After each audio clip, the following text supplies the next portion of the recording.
Yo, Descendants, Augiesaint here, and welcome to the channel. Hope you guys are having a fantastic day, and I want to talk to you guys about the Fusion Valby build. This build is absolutely crazy because it has a certain effect where when you throw your first ability, the little ball that bounces when it hits an enemy, if it bounces like past them, every instance of the ball bouncing across or past or, inflicting damage on an enemy reapplies a new dot. So you can pretty much stack her dot infinitely. Now this does work on bosses. Do I suggest using this as a boss and character?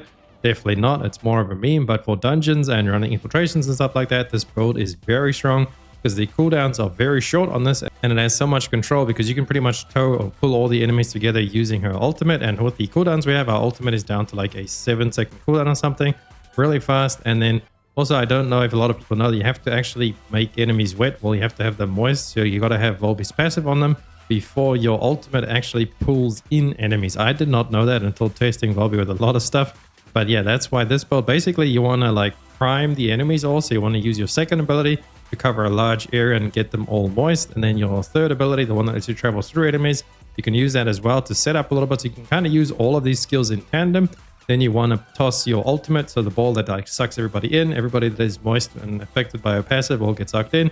And then you use your one ability, your ball, and this thing is going to be where all the crazy damage comes from, because every time that thing ticks on an enemy, it adds another application on the dot. So that's just going to be the loop of gameplay. But before we get into that, I just want to give a quick shout out to today's sponsor, Instant Gaming. If you guys don't know what they are, essentially they save you money on video games by cutting out the distribution cost. So if you're not going to be buying a physical copy and all you want to get is the CD key so you can actually play the game, you might as well save some money on it. And with Instant Gaming, it's 100% legit because they get all their keys directly from the source. So in the case of us pre-ordering Monster Hunter Wilds, as you guys can see, you can get it on all the platforms, Steam, Xbox, PlayStation. So we'll order the key and then they will go get it directly from the source. So in our case, it's going to be from Steam for us to go ahead and claim on our account. So in other words, you're not going to get some scam third-party CD key that doesn't work through Instant Gaming.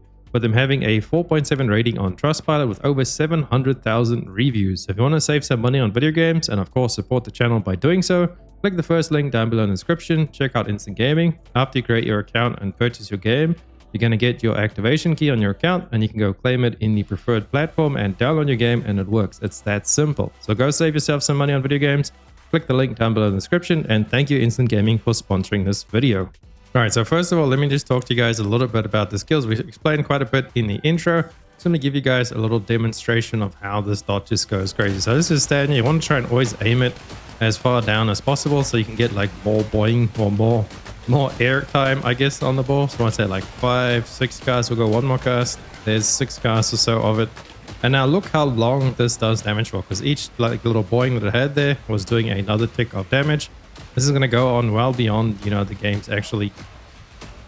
This just goes on for quite a while. We'll sit here and, yes, Valby is the water queen. She does water damage. It's still going. And obviously the sound has stopped because the damage has already been dealt. But obviously this is we all know this is like an animation glitch where the damage numbers obviously can't get shown fast enough. That's why they take so long to actually go through, but the damage has already been dealt. And as you can see, it's a lot of damage. And yeah, that's probably going to carry on going. How many minutes has it been now? 7 years later. Insert SpongeBob meme right about now. No, nothing. Future me editing Augie, please. Help us out. Alright, well, as you guys can see, that's a lot of dot damage. So that's basically, yeah, that's the craziness, is that it does that for quite a while. And also one thing I want to show you guys is you can activate your ultimate and then obviously the rolling to cancel with the animation cancel. You can have that up for quite a while. And then the general gameplay is you want to be going into a room like this. So you see there we moisten up those enemies, and then you can use your C. And this gives a big area where you are as well as where you jump to. And now you just plop one of those and it's going to pull everybody together. You throw the ball past, it's going to do crazy amounts of damage. And then you do that again because the C is on such a short cooldown. Look at this massive area, and you plop another ult out there. You throw the one again.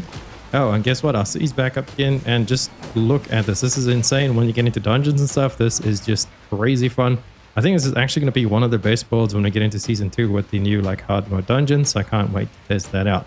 But that's basically the loop of it. We also are using the Peacemaker over there for increased damage, non-attribute damage.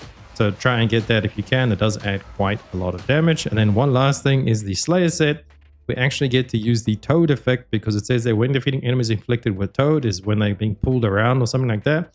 You recover MP and special resource by 12% at a 17% chance, and because of the sheer number of enemies we're pulling around the place and killing, we pretty much just fill up our MP bar all the time, and we don't have any MP mods on this build because of using this layer set. So without further ado, let's hop straight into the build. So if we have a look at the build, pretty standard stuff. We are using increased HP there just to be a little bit tankier. You can use the better one if you want, but honestly, we are crowd controlling enemies so much and so hard with this build, they don't ever really get a time to touch us. We are using both of the new application mods, Fusion Amp and Non-Attribute Amp, just for increased damage, since we are going to be stacking fusion damage with this, because most of our damage is going to be around the Bubble Bullet, which is the one ability, as you guys have seen how crazy that thing can get. And then we're running skill extension. Now this is where I actually had a little bit of problems while testing, and this took me the longest time to figure out that this is like very important, because we were actually running multi-talented. We have someone in my chat on Twitch, I think he's called Sabbath or Saba, we just call him Saba in the chat, and this is basically his build, but quite different to how he gave us the idea overall, and he was using multi-talented, and that's what I was using instead of skill extension. And it does make you able to spam your bubble bullet really fast, because when you use a dimension skill, you gain the cooldown on multi-talented, and you can just go ahead and spam this. So you can do like 3 of these casts, and you have to hit 1 of these 2. You can do 3 more bubble bullets back to back, but that just felt a little bit clunky, and it wasn't really worth. Plus we didn't get the duration, because the duration affects your ultimate. So your laundry bomb, how long it lasts, and then how long it pulls stuff together, as well as your dots and everything, how long, you know, your water lasts when you're trying to prime the enemies, which is very important, because if you can't prime them well, then you can't actually pull them together, and you can't kill them all with the little bubble bullet. So that's why I felt like duration was actually very important, and without this, the build just felt clunky, and it wasn't actually just coming together really well. So I would say run the skill extension. If you want to try out multi-talented, drop skill extension and try it out for yourself and tell me what you guys think.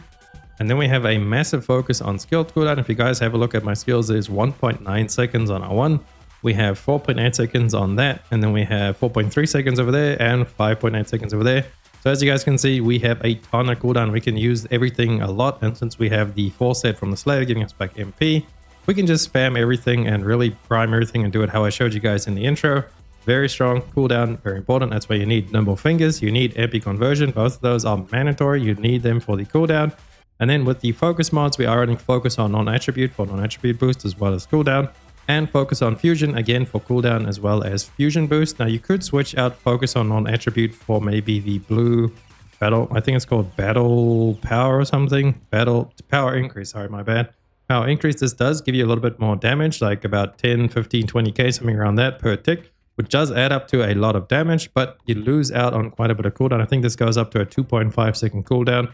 So if you go over like a 10-second spam, you'll get like 2 or 3 extra casts out of this, as where you would with the other one, doing a little bit more damage. Honestly, I like the playstyle of more cooldowns more often. It just ties together so well, and the damage is already nuts, as you guys saw. We just go ahead and obliterate everything, so not really worth it, unless maybe you get a better reactor, because my reactor doesn't really have a big cooldown roll on it right now. I'll show you guys when we get to reactor. Maybe then you could switch in power increase, and if you have a better reactor than what I do. But honestly, I would say this is the comfiest way I have found it to work for me.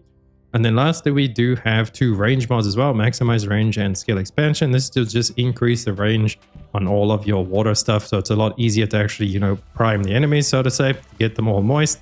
Especially when you're using the plop plop. You guys saw how massive area this covers, because this covers where you jump from as where you jump to as well. So it's got like a massive area. So always make sure you're jumping further away from where you are. So use like your cleanup to do one side of the room, and then you go, walk across, and you do your plop plop on the other side of the room.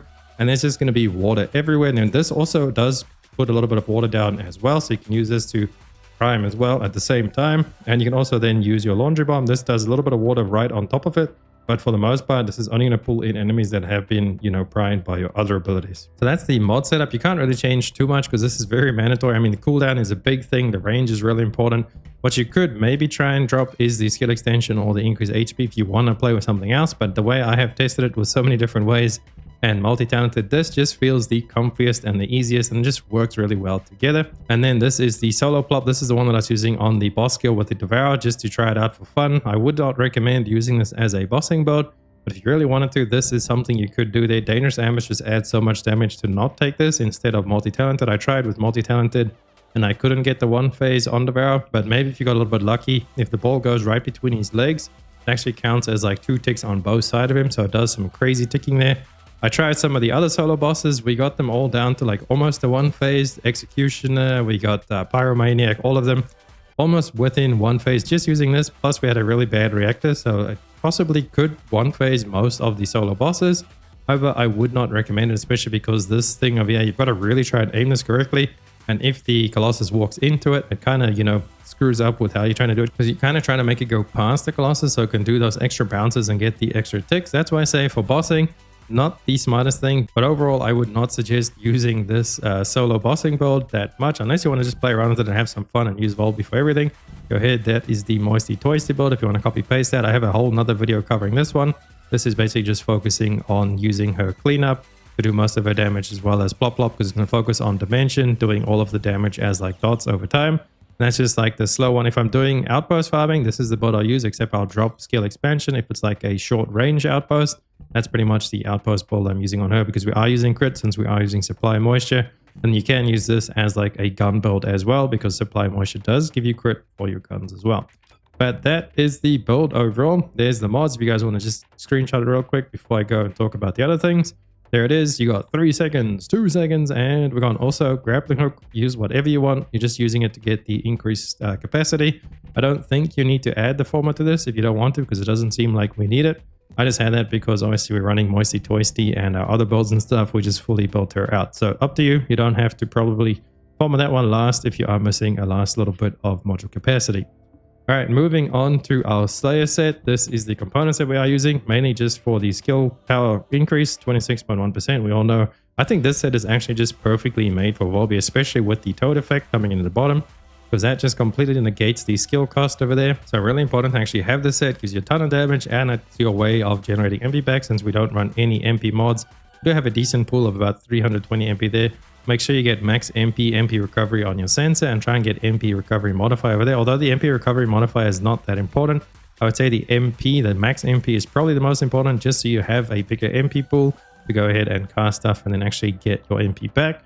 And then lastly, for our reactor, we are using a fusion reactor, and what I would suggest on this would be skill cooldown and duration up would actually be the best one overall. But if you just want to get down, I would definitely recommend skill cooldown. Whatever you decide on, you want to try and get skill cooldown, because it does make quite a big difference if you don't have the skill cooldown yet. I believe our one ability goes up to like 2.5 seconds.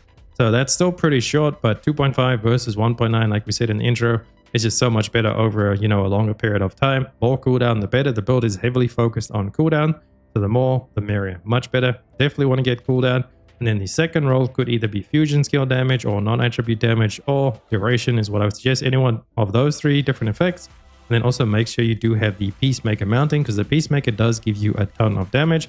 And this, I don't have any build on this. I haven't built it yet. I should build it up pretty soon though, but I'm kind of saving my catalyst for season 2 coming up really soon.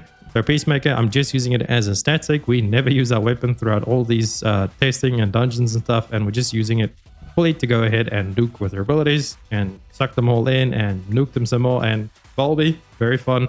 She has my favorite ability in game. It's honestly my favorite ability, where you can just completely avoid enemies and, you know, avoid unit collision. One of the most annoying things in the game for me. So that's why I think Valby is pretty awesome. I do like Valby. I should totally play her more, and I'm gonna play her more. But that's gonna be it for the video, guys. Let me know what you think down below in the comments. If you guys have a similar build, or if you have been playing Valby this way all along and I'm late to the party, love to know your guys' opinions and thoughts. And also, what are you most looking forward to going into season 2? I am pretty excited for the new characters as well as the new content. I can't wait to see how Valby actually performs in this new content, as well as Bunny and Freyna. And I'm just excited for where TFD is going, because we've got a lot of stuff coming up. So stay tuned to the channel for all that stuff. If you liked the video, please drop a like and a sub to the channel. Helps me out so much. And I'll catch you beautiful people in the next one. Augiesaint out. Run free and dive into the sky. Hear the wind crying out.